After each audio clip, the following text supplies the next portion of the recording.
E está começando mais um episódio do Ponto Crítico, uma parceria entre o Grupo Floss e o Agro Depende, onde a gente traz aí as notícias da semana e passa elas a limpo para você aí, colocando nosso ponto crítico. E falando um pouquinho aí sobre as notícias da semana, a Agro Galaxy realiza demissões em massa para reduzir folha de 20 milhões após prejuízos aí dobrar no primeiro trimestre de 2023. A ProSoja MT, no caso, passa que texto da reforma tributária, como foi aprovada, não atende ao agro. Brasil conquista a coroa do principal fornecedor de milho mundial e setor cervejeiro cresce 11,6% em 2022, aponta o mapa. Então, apresentando a mesa de hoje, meu nome é Cassiano Sartor Decker. Meu nome é Eduardo Sebastiani. E meu nome é Luiz Gustavo Floss. Trazendo a primeira notícia aí, que a AgroGalaxy, então, realiza demissões em massa para reduzir folha em 20 milhões após prejuízo dobrar no primeiro trimestre de 2023. É algo que a gente, esse ano, está vendo um pouco mais frequente, ligado principalmente a essas empresas que realizam vendas no campo, né, venda direta ao produtor, que é a questão das contas, né, com a baixa do preço aí, principalmente do milho e da soja. A gente vê que tem muitos produtores segurando um pouco o pagamento, muitas vezes. Uma das principais compras que foi feita, e geralmente é feito para a safra, né? Então tem muitos produtores acabando não pagando a esses valores, esperando com que a soja, o milho, enfim, o grão suba, e está se tornando frequente, podemos dizer assim, para essas empresas, essa diminuição dos lucros ou até mesmo prejuízo dentro desse primeiro trimestre, né? Uma das coisas que a gente pode perceber também é que um dos fatores que se tinha, tem dois pontos, né? Um deles é que para os investidores também já não estava sendo mais tão atrativo, ou seja, quando a gente pega essas empresas que têm o capital aberto, que têm investidores de fora, tu precisa sempre estar mostrando um crescimento, tem que estar sempre mostrando um resultado. E dos pontos aí também é que o lucro líquido que eles tiveram foi 64,2% menor, ou seja, teve uma queda também do lucro da empresa. Então não é só uma questão que o negócio só não está sendo mais atrativo, ou seja, está crescendo pouco, porque os caras tinham uma meta gigantesca, como é falado na notícia, e a dificuldade pelas situações do mercado de conseguir atingir essas metas também. Então, são dois pontos, né? Um deles é que tinha metas altas, não conseguiu se atingir, digamos assim, todas essas metas, porém também o lucro líquido deles também estava em queda. Então não era só porque não era mais atrativo também para os investidores, é porque realmente estava dando resultado negativo, digamos assim, negativo não, né? Mas o resultado em queda aí de um ano para o outro. Que aí acaba sendo um pouco mais preocupante, né? Eu acredito que até para a gente trazer essa notícia aqui, para a gente fazer essa discussão, seja interessante a gente mostrar, né, como exemplo do que o setor agrícola está passando, né, o setor agro está passando como um todo. Não é só o produtor rural que está com os seus problemas porque baixou o preço da commodity, mas também toda a cadeia acaba sofrendo quando existe essa mudança tão grande. E eu Uhum. acredito que isso já venha, esse é o reflexo daquilo que a gente vem até comentando aqui, do que primeiro a gente tinha determinada economia agrícola antes da pandemia. Com a pandemia se mudou toda a questão logística, se mudou a questão de demandas, ofertas, fez com que os preços das commodities subissem muito os preços, fez com que os defensivos, os fertilizantes, todos os insumos tivessem os preços muito mais elevados. E, obviamente, quando você tem os valores mais elevados, as margens são maiores.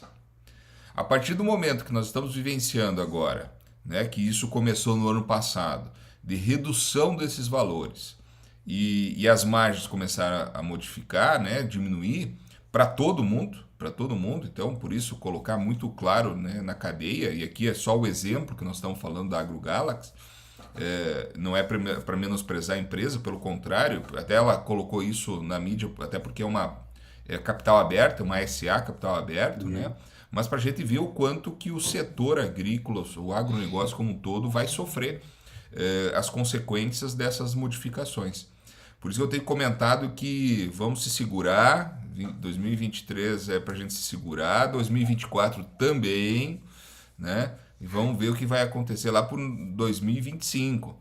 Eu não consigo ter um horizonte menor do que 2025 para nós pensarmos dentro do agro essa recomposição toda que vem a acontecer, até pelas próximas notícias que nós vamos estar discutindo em seguida, né, Cassiano? Fazendo só um adendo, né? A gente vê que todo aquele crescimento que a gente teve 2 anos atrás, vamos dizer ali no início da pandemia, até mesmo que as commodities subiram, o preço da soja subiu, tudo subiu, né? Como a primeiro deu uma super lucratividade para o setor e depois acabou se estabilizando e essa estabilização se manteve e agora que teve a baixa das commodities, esse preço ainda, o custo, vamos dizer, estava alto e o valor, vamos dizer, de venda caiu. Então é algo que a gente pode dizer, de certa forma, que era meio esperado acontecer, porque os preços que estavam sendo trabalhados conforme histórico estavam um pouco reais, né? A gente viu que deu uma suba muito grande para se manter naquela realidade. Claro que teve diversas coisas que aconteceram no mundo, como a guerra lá na Ucrânia, toda a parte da pandemia, todo esse desenvolvimento, a falta de, dentro do mercado, uma segurança que vai ter alimento, que vai conseguir se desenvolver, tudo isso impactou. Mas existe essa questão, sim, né, que a gente observa que teve um grande lucro ali por 2 anos, principalmente, e agora está tendo uma retração. Então, de certa forma, era esperado, ainda mais incluindo com, como tu comentou, Flós, as próximas notícias aí que a gente vai conversar, que é o aumento de tributação que está ocorrendo em todo o Brasil, né?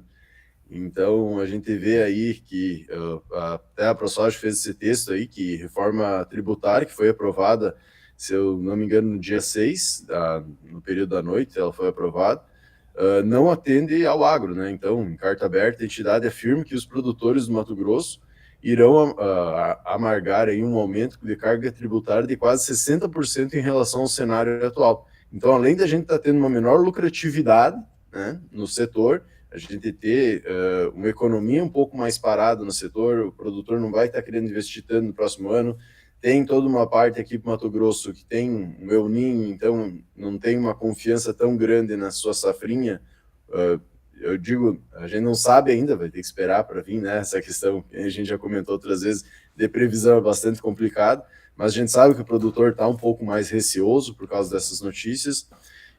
Então tu tem diversas coisas e ainda a questão da tributação que veio para fechar com chave de ouro aí e dificultar um pouco mais esse planejamento e uma espera de crescimento no próximo ano. Até só comentando uma outra coisa ainda, né, que uma das diferenciações que a gente pode perceber é que é um dos motivos de baixa também nos resultados, digamos assim, de algumas empresas ou no setor de forma geral, é que antes tu tinha um preço que era da commodity alto e o preço dos insumos alto. Às vezes os caras lá estavam com uma meta X lá de produto e eles não vendiam nem perto, muitas vezes, da quantidade da meta, a quantidade de produto, mas o valor era muito mais alto, ou seja, por causa que o preço estava muito mais alto. E agora, com esse recuo, com essas mudanças, todos os preços estão menores e os volumes se voltaram a ter uma necessidade, então automaticamente tudo caiu o preço. E aí ainda agora a gente tem mais a questão da inflação ainda, né? Essa desvalorização que já foi comentada em outros episódios, tanto do dólar quanto também a questão do real tem se valorizado, né? Mas a gente comentou já no episódio passado que não é porque o dólar cresce, é porque o dólar vem caindo também, né? Que tem essa variação.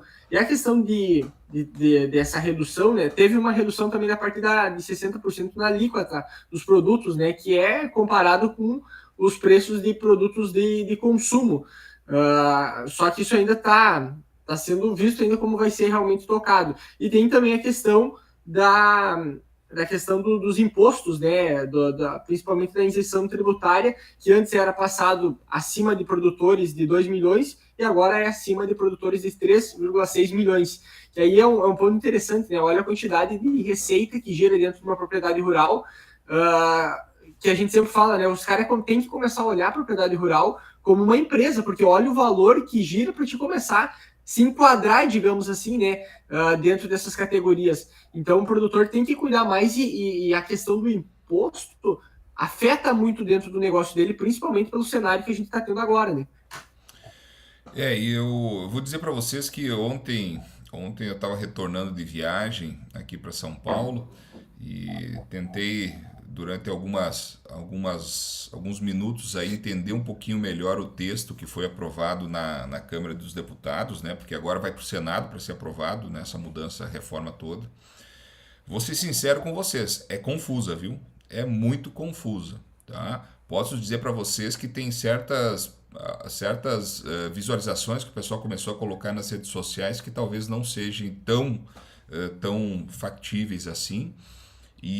Mas eu tenho certeza, o que eu posso dizer que é certeza, ao invés de simplificar, veio para complicar. Vocês sabiam que vai demorar 10 anos até reestruturar essa modificação toda? Não é questão assim, ó, de pá, agora mudou a alíquota, mudou tudo e vamos para o novo. Não, são 10 anos que vão ter de mudança. Vocês já imaginaram que são 10 anos que nós vamos estar mexendo com isso tudo? E com toda sinceridade, pessoal, governo apoiando, o governo que nós temos hoje, apoiando uma reforma tributária, ela só vem para aumentar os tributos, não existe para diminuir tributo, não existe uma situação dessa. E o que era para simplificar, na verdade é o seguinte, está se transformando três impostos em dois. É essa simplificação, porque não mudou o imposto de renda, né? Não mudou a questão do PIS. O que mudou? Contribuição social, o ISS, que é sobre serviço municipal, e ICMS. Então, esses três vão virar dois. Olha o absurdo que está sendo colocado aqui, que vem para simplificar. Não tem simplificação, vem para complicar mais ainda. Então, assim, ó, eu sou sincero em dizer que eu não consegui chegar ainda a uma conclusão o quanto que cada setor vai pagar mais de imposto, ou menos, entre aspas, né? Porque, teoricamente, teria alguns setores que pagariam menos. Mas a questão toda, essa dita reforma tributária é só para resolver um problema. O problema dos governadores que tem essa bagunça do ICMS. É só essa situação. Porque cada estado tem um ICMS diferente, tem a questão de diferenciação, que é uma bagunça mesmo. Mas aquilo que a gente esperaria de redução de tudo que a gente envolve num único imposto, facilidade, pelo contrário, nós vamos ter piora em todos esses fatores, né? De novo, como eu falei no início, eu não estudei o suficiente para poder ter uma posição mais clara sobre tudo, mas olhando algumas conjunturas aí, e pega o que a ProSoja está colocando, né, desse aumento, né, possivelmente vai ter esse aumento. E vou lembrar uma coisa, a frente parlamentar da agropecuária foi favorável a isso, né? Então, olha só, lembra do bode que a gente já falou aqui? Lembra que coloca um bode na sala, ele está mal cheiroso, e o que a gente mais quer que ele saia da sala foi o que aconteceu com a frente parlamentar. Botaram o bode com imposto muito alto, conseguiram negociar um pouquinho para melhorar, e aí saiu outras notícias já dizendo que a frente parlamentar da agropecuária foi favorável à nova leitura. Só para ter uma ideia da situação, né? É o bode aquele, né? Que, sabe qual que é o pior de tudo? Eu imaginava que ia acontecer isso, eu já tinha comentado aqui. Só que eu imaginava o seguinte, que já ia vir um imposto já definido. Ia ser colocado na mesa, X%. Ah, vamos negociar, baixa um pouquinho, ufa, vamos pagar um pouco só de imposto, né? Uma barbaridade. Sabe qual que é o pior? Esse texto está dando para o governo o aumento e diminuição das alíquotas de imposto como ele achar melhor. A gente está dando uma carta em branco para o governo fazer mudança quando ele bem entender, sem passar no Congresso. Esse é o pior dos problemas que está nessa situação. Pessoal, a coisa é muito grave. É muito grave, é muito pior do que está sendo colocado por aí. E a pior parte não é só isso, né? Além de ele poder decidir o que vai ser feito, ainda dá a possibilidade dele decidir como vai ser distribuído, né? Então a gente vê que, por exemplo, estados que estão que historicamente acontece no Brasil, de estados muitas vezes que pagam, mas não ter esse retorno, porque basicamente no Brasil o dinheiro vai todo, a maior parte vai tudo para Brasília, e agora vai ir mais dessa forma que foi definido, né?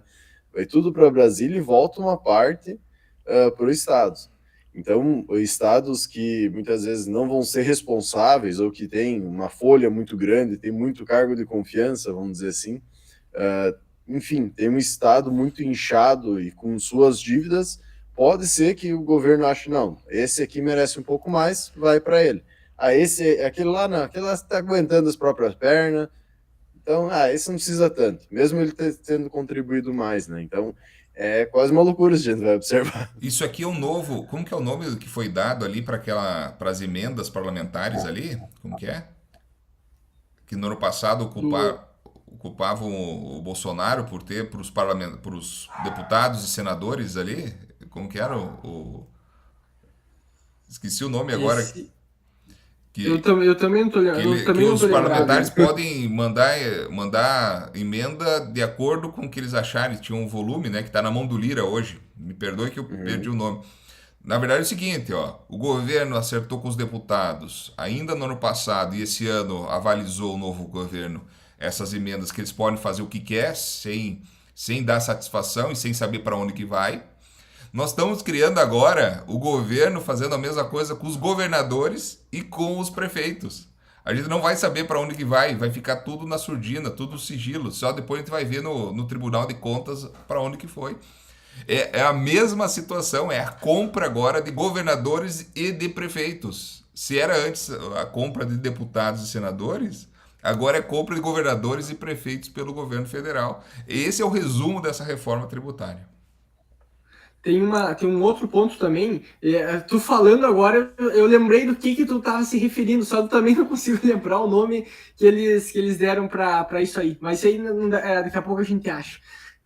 Outra questão é que essa reforma, no final das contas, o objetivo dela é simplificar, arrecadar mais ou arrecadar menos? O que vocês viram nas notícias? É para arrecadar mais ou vai arrecadar menos com essa reforma? Com certeza vai arrecadar mais. Com certeza. É Tem, que Não existe aí tá o governo ponto, eles querer deixarem arrecadar aberto. menos, ainda mais hoje pedindo pinico, sem dinheiro para pagar todas as contas. Isso é um verdadeiro absurdo achar que nós vamos pagar menos de imposto, né?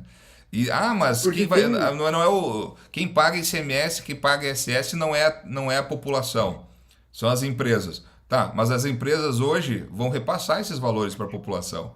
Isso é o maior absurdo achar que não vai agir sobre as pessoas, né? Essa é a maior Ainda mais loucura que que eu deve vejo. ter dentro desse imposto sobre o agro, nosso agro, falando diretamente sobre o nosso agro, nós temos muitos estados que ICMS para o agro é zerado, né? Muitos. Ou seja, a fruta, a verdura, os alimentos da cesta básica, né? Apesar de que está sendo colocado ali no texto que alimentos da cesta básica vão ficar isentos, Isso, eu né? tô achando. Só que só para lembrar, ICMS é o antigo ICMS que está agora virando o IBV, né? IBC, IBV, né? Putz, agora eu vou ter que mais um I aí que a gente vai ter que entender um pouquinho, mas são dois I, né? Vamos começar com dois E o I. objetivo é simplificar. Mas o resumo da história é essa: só de 3 impostos virou 2. É essa simplificação que eles fizeram. Olha o absurdo da situação. Se fosse pegar todos os impostos e transformar num ou dois, até acredito nos dois. Não, mas é de 3 virou 2. Esse é o grande absurdo que nós estamos passando. Só que daí tem mais uma coisa que é a questão das notícias. Se tu vai procurar nas notícias o que vai estar de vários outros sites, tem site dizendo que os municípios vão aumentar 98% a arrecadação, como tem site dizendo que essa reforma vai ter um prejuízo de 30, de 50 bi, outros já falaram de 100 bi, outros já vão falar que a arrecadação vai aumentar 100 bi. Cara, tipo assim, tem um monte de informação nesse sentido. E se o governo vai estar definindo para quanto vai ser o imposto cobrado de cada um do setor e o agronegócio não está nem aparecendo quanto vai ser cobrado, cara, se tiver prejuízo em qualquer uma das áreas com a reforma, ele vai cobrar no agro. Simplesmente assim. Exatamente. Por causa que daí depois que eles podem alegar, o governo está endividado, nós fizemos uma reforma tributária para a população pagar menos imposto, porém, a gente vai ter que taxar um dos setores que aí não é cobrado tanto imposto, temos que taxar o agronegócio. E aí começa todo o negócio, porque daí tu direciona toda a população para o agronegócio. Ela está dizendo, ó, aqui os caras não querem ajudar. Então, nós estamos tentando ajudar a população e o setor aqui não quer ajudar. Então tem esse lado também que pode estar acontecendo. Só que daí acaba entrando uma questão que está ligada, acho que até com a notícia que a gente comentou anterior, né? Que entra nessa parte até como as empresas e o mercado estava vendo o agro brasileiro dando recordes de lucratividade, como o Eduardo comentou, muitas vezes a gente tinha menos produto, mas batia a meta, né? Agora a gente está vendo o contrário, está tendo uma retração. O resultado foi mascarado nesses últimos anos pelo aumento da commodity e o aumento do dólar, principalmente, né? E agora o cenário é outro. Porque assim, ó, todo mundo que trabalha em empresas que tem venda e tudo mais vê que ninguém quase bateu o EBITDA, né? O EBITDA ali das empresas, por quê? Porque foi superestimado.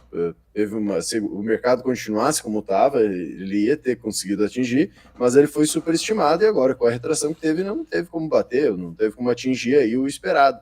E o governo, quem sabe, está vendo da mesma forma isso, né? Ah, não, eles têm dinheiro, tá todo mundo capitalizado. Mas não é bem assim, foi tudo. Os investimentos agora nos últimos anos já foram feitos num valor muito mais alto, que possibilitou a indústria isso, né? Que é uma das que a princípio vai ter diminuição de carga, que é importante também, mas não adianta diminuir carga de um e jogar para outro, né? Então a população em si ela ainda vai estar sendo prejudicada, ainda mais no alimento base.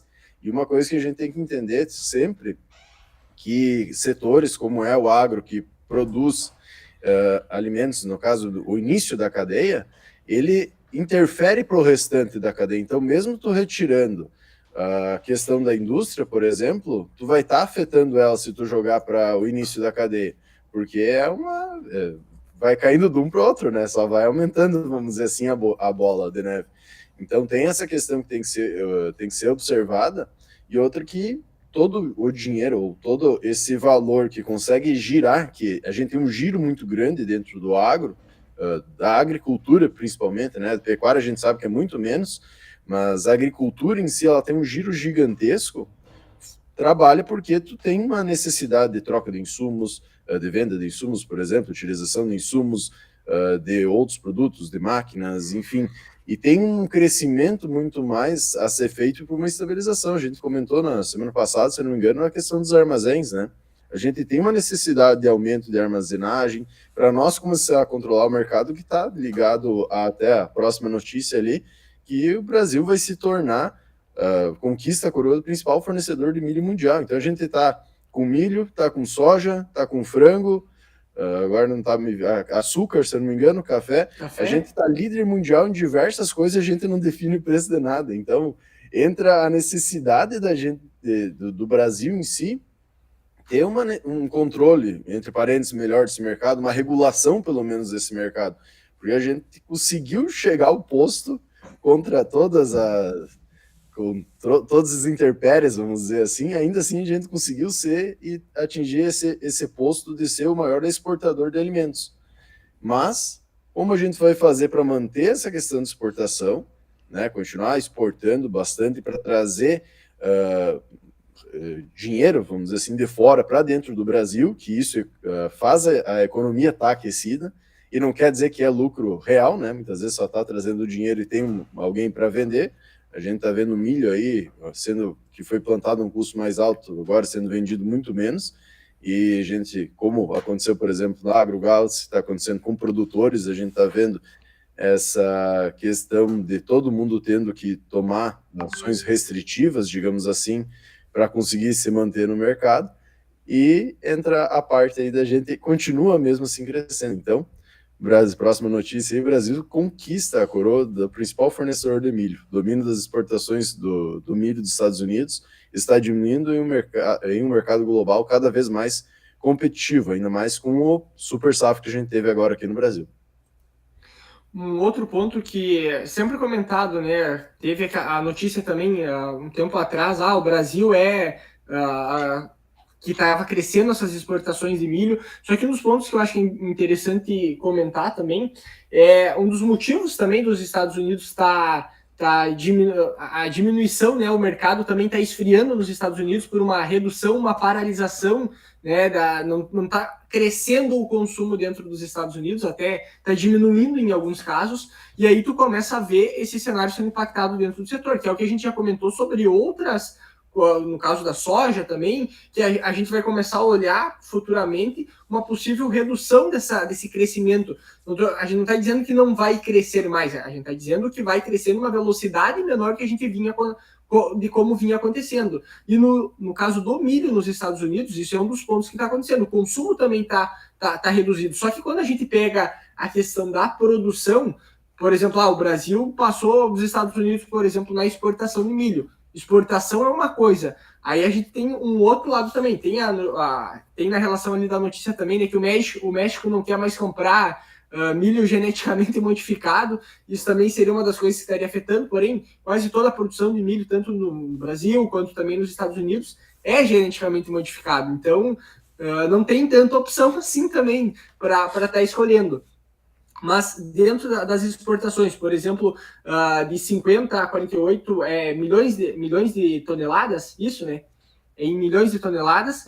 E aí a gente tem também a notícia, isso é, deixa eu só pegar aí, tinha fechado aqui, que é a questão de quanto o Brasil tá produzindo, tá? Os Estados Unidos produz 367 milhões de toneladas, enquanto o Brasil produz 126. A gente produz, dá para se dizer, a menos da metade do que os Estados Unidos produzem. E a gente está falando de exportação, está comparando exportação com os caras que produzem muito mais do que nós. Então é uma conversa meio estranha, por causa que eles consomem também muito milho, muito mais do que nós, até internamente, principalmente para a produção tanto de carne, né, em si, né, para converter em carne, como também em outros alimentos. Então, assim, mesmo que o Brasil tenha ganhado esse posto, tenha crescido na exportação, é um número meio estranho no final das contas, porque não está exportando mais, mas está exportando mais, mas também não está produzindo muito mais comparado aos Estados Unidos, né? Por isso que o número ali realmente é a exportação, né? Quem vai estar atendendo esse mercado, principalmente da China, né? Vamos recordar que existe uma briga muito grande da hegemonia mundial, do poder, né, entre Estados Unidos e China, e obviamente a China quer ficar menos dependente do milho americano. Então, para onde que ela colocou os olhos, né? Colocou os olhos para a Rússia, obviamente, né? Só que a Rússia não tem uma produção tão grande assim de milho como nós temos na América do Sul, até pelas temperaturas. Eles são muito mais fornecedores de cereais de inverno, inclusive. E aquelas parcerias que a China tinha com a Argentina tá meio complexa, né? Porque hoje a Argentina, o produtor argentino não tem vontade de produzir. Pelas circunstâncias que os Estados Unidos, os argentinos têm, principalmente de impostos, né? E olha só como vem a sequência das nossas notícias aqui, uma puxando a outra, né? Nós estamos conseguindo aproveitar esse mercado chinês justamente pela nossa competitividade, que nós conseguimos passar aí no ano passado de 105 milhões de toneladas de milho, para esse ano aí nós estamos falando de quase 130 milhões de toneladas. No ano anterior tinha sido 85 milhões com a frustração da safrinha, né? Então 85, 105, agora quase 130 milhões de toneladas. Tanto é que existe uma projeção para nós produzirmos 150 milhões de toneladas, que agora vai demorar um pouquinho, né, com esses preços que nós estamos aí. Não vai ser esse ano, possivelmente, que nós vamos retomar esse crescimento novamente, mas é justamente mais da metade. E se a gente não vender, só para ter uma ideia, se o Brasil não exportar 70 milhões de toneladas de milho, esse preço não modifica, vai ficar nesse prejuízo. Nós precisamos desovar essa produção para justamente... Por quê? Porque nós não temos consumo interno, como os americanos têm. Os americanos têm um consumo muito alto, né? Eu brinco que o americano é feito de duas coisas, de milho e de suco de laranja, né? No resumo da história, né? Porque o milho é para o suíno, é para a carne, é para o frango, é para a caneta, para o plástico, para um monte de coisas. E o suco de laranja, né? Para quem já foi para os Estados Unidos sabe que eles não compram em garrafa, compram em balde, né? Balde de 5, 10 litros aí de suco de laranja. Então, nós temos, imagine assim, ó, a nossa produção de milho Brasil é a quantidade de milho que os americanos consomem para produzir álcool de milho, né? É a mesma coisa, só para ter uma ideia da situação. Então, olha só, puxando de novo a notícia anterior, agora que nós estamos conseguindo ser competitivos, conseguindo mandar embora essa produção, nós estamos colocando novos impostos para a gente virar uma Argentina em alguns anos. Pessoal, nós não vamos virar uma Venezuela. Não tem como o Brasil virar uma Venezuela. Esquece isso, pessoal. Esquece, isso não existe. Agora, nós virar uma Argentina, a partir do momento que os argentinos colocaram impostos sobre a produção agrícola, que chega a quase 30% em determinados produtos e exportação, vocês já imaginaram nós ter esse tipo de situação aqui no Brasil também? Acaba com a gente também. Acabou com o Brasil, como acabou com a Argentina. A Argentina está acabada. Acabou a economia argentina.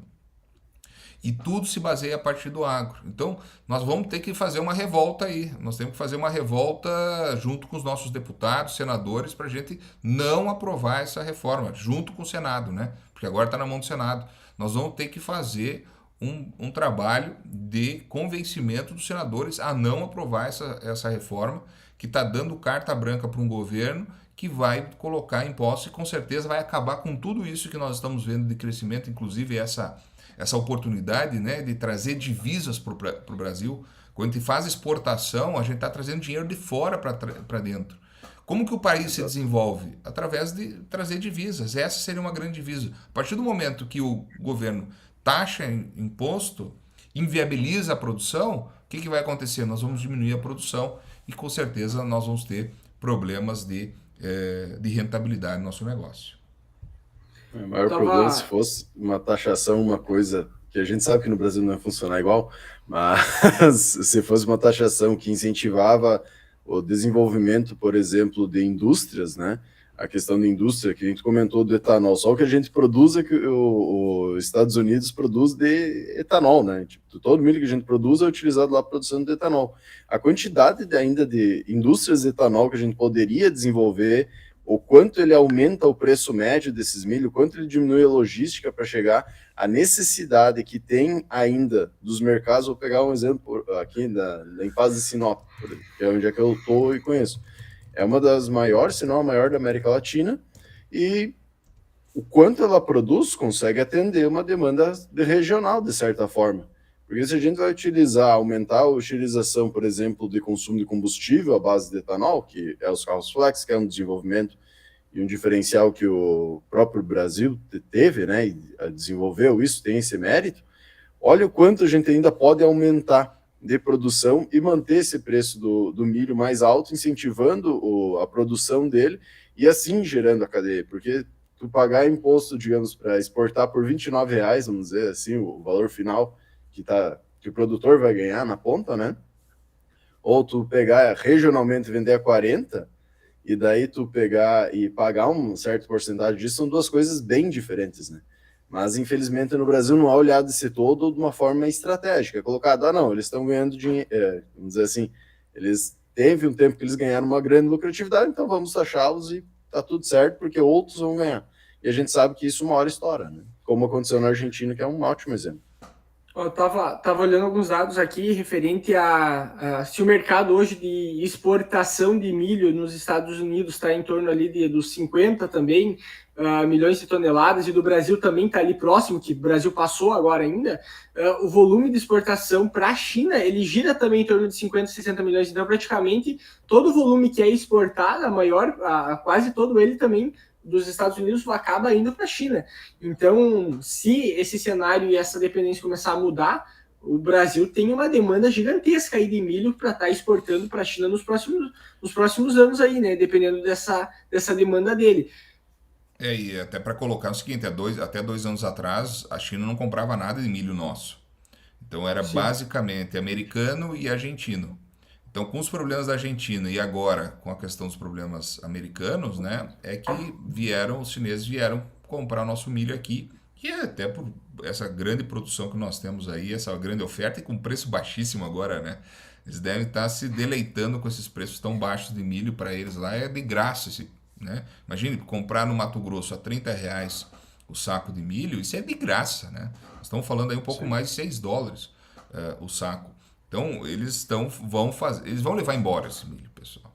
Pode ter certeza que eles vão levar embora, né? Desde que o produtor venda, obviamente, ele vai precisar ter esse recurso, os chineses vão levar. Agora, a questão é tudo como que vai ser para o ano que vem, né? Nós temos que viabilizar o nosso negócio para o ano que vem. Exatamente.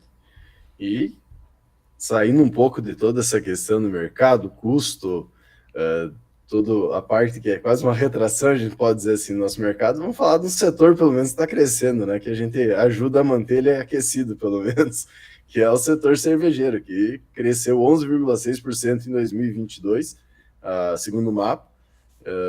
No ano passado, então, houve a abertura de 180 novos estabelecimentos ao todo no Brasil, então se registra 1.729 cervejarias, que é um setor pujante aí, que os agrônomos, os profissionais do agro, acho que auxiliam muito ele a se desenvolver, e que a gente sabe que, querendo ou não, é uma forma de tu trazer a produção na ponta, né, essa matéria-prima, e é uma forma de industrialização e agregar valor ao produto, né? Então é algo, eu vejo muito bom e que continua crescendo, não só a cervejaria, mas outras indústrias ligadas diretamente ao agro brasileiro. As cervejarias brasileiras alcançaram 42.832 produtores e 54.727 marcas de cerveja. Em relação a novos produtos, houve um crescimento de 19,8%. Olha a quantidade de marca de cerveja que tem espalhado por aí, né? E o quanto isso é uma cadeia em crescimento. Daí tu vai olhar, fazer uma análise mais grosseira, digamos, do cenário. Quem diria, né, que os bares e a cervejaria têm crescido o consumo ainda por cima. Uma vez eu não lembro quem falou isso, né, que um dos melhores setores para investir é uma Ambev, por exemplo, porque se tá tudo indo ruim, o pessoal bebe, se tá tudo indo bem, o pessoal bebe também. Então é um setor que nunca vai estar mal, né, um setor que sempre vai estar, e nesse caso ainda vai estar crescendo, ou seja, está aumentando a demanda aí da produção de cerveja. Afogando as mágoas, né? Tá todo mundo aí com tudo cheio de problema, afogando as mágoas, literalmente, né? É interessante essa notícia, pessoal, porque o que está crescendo, na verdade, são cervejarias artesanais, né? Esse aumento de 10% das cervejarias são basicamente artesanais, apesar que as grandes cervejarias também têm aumento. Eu queria comentar um pouco sobre isso, porque as grandes, né, apesar de se mostrarem aí perante o mercado fortes, né, nós temos alguns casos aí que o pessoal pediu concordata, pediu recuperação judicial, né, que é o caso Sim. da Petrópolis. Então, nós temos essa briga das grandes, as brigas das grandes não é fácil não.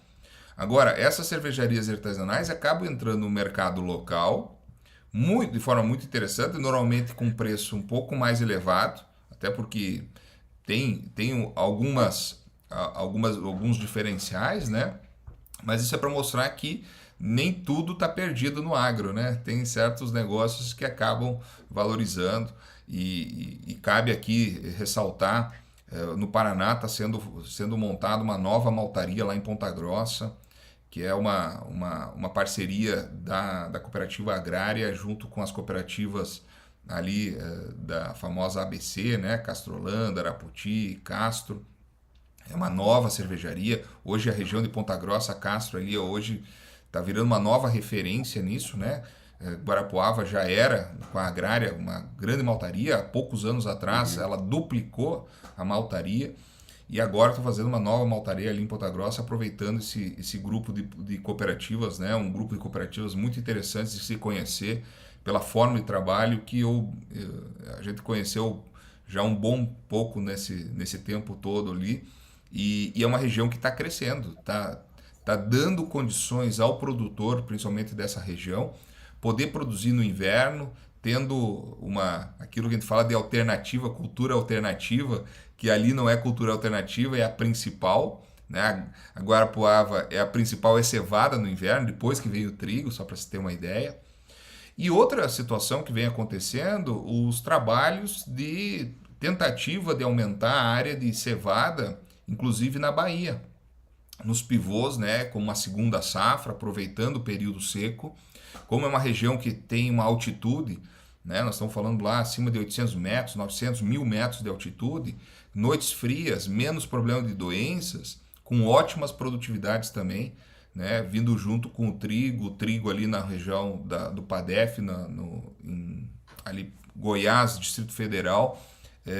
Eu acredito que seja uma região bem interessante para se pensar, já que, apesar de que praticamente 40% da população está no Sudeste, mas esse Nordeste bebe porque tem um clima muito melhor que o Sul, né? É o verão o ano inteiro, então dá condições para consumir essa bebida e produzindo ali já, né, na Bahia, em Goiás ou próprio Distrito Federal, com certeza pode atender melhor todo esse Norte e Nordeste aí, com custo mais baixo, né? Então são alternativas que acabam se mostrando muito interessantes, que o nosso agro com certeza faz parte, né?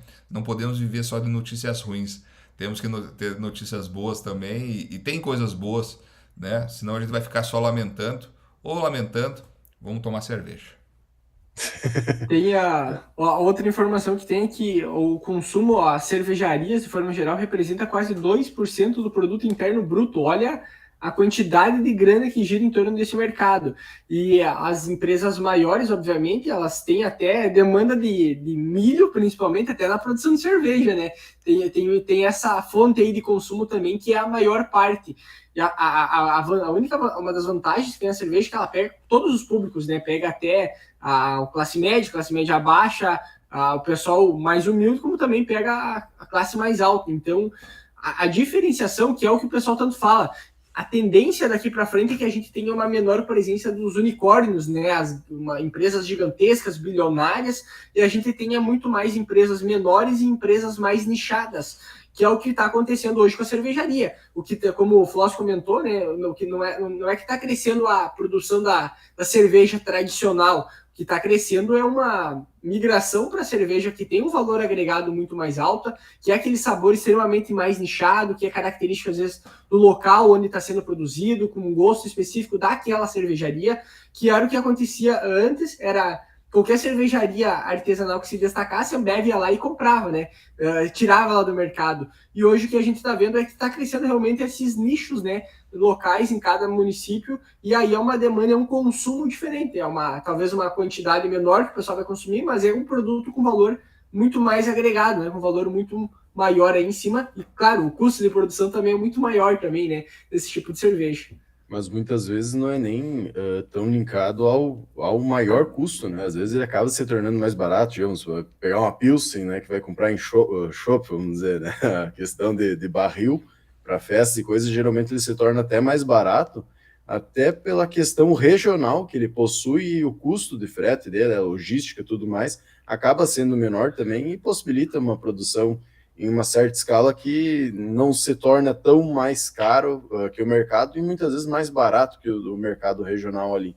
Então é algo que é interessante, porque movimenta todo o mercado numa região e faz ele crescer ali onde é que ele está, né? Não como grandes indústrias, vamos dizer, que movimentam apenas o município. Então é uma coisa até dos municípios deveriam cada vez mais incentivar.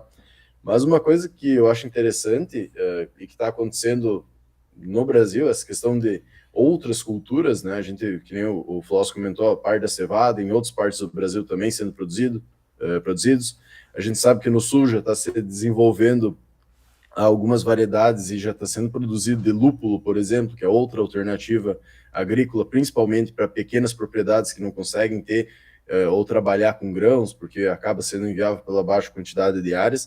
Mas uma coisa que eu acho que é o mais importante de tudo, olha a possibilidade no agro que a gente tem de melhorar um produto bruto, vamos dizer, né, que seria a cevada, e transformar ele numa cerveja lá na ponta, vai trazer muito mais renda e desenvolvimento. Então isso cada vez mais a gente deveria estar pensando no Brasil para o nosso agro. Achar alternativas para a gente conseguir aumentar a nossa cadeia de produtos produzidos, né, não ficar só apenas milho, soja, trigo, por exemplo. A gente tem uma enormidade de coisas que podem ser desenvolvidas e que deveriam ser incentivadas a ser desenvolvidas, mas que para isso, muitas vezes, o produtor só não vai conseguir, ou um pequeno setor não vai conseguir. E daí entra a parte que eu vejo do setor privado, do desenvolvimento, do incentivo até mesmo, muitas vezes fiscal, para a gente chegar nisso. Pegando como exemplo o que foi falado do milho antes nos Estados Unidos, tem uma gigantesca produção. Eu não vou conseguir precisar a data, né? Mas vamos jogar aí 50, 60 anos atrás.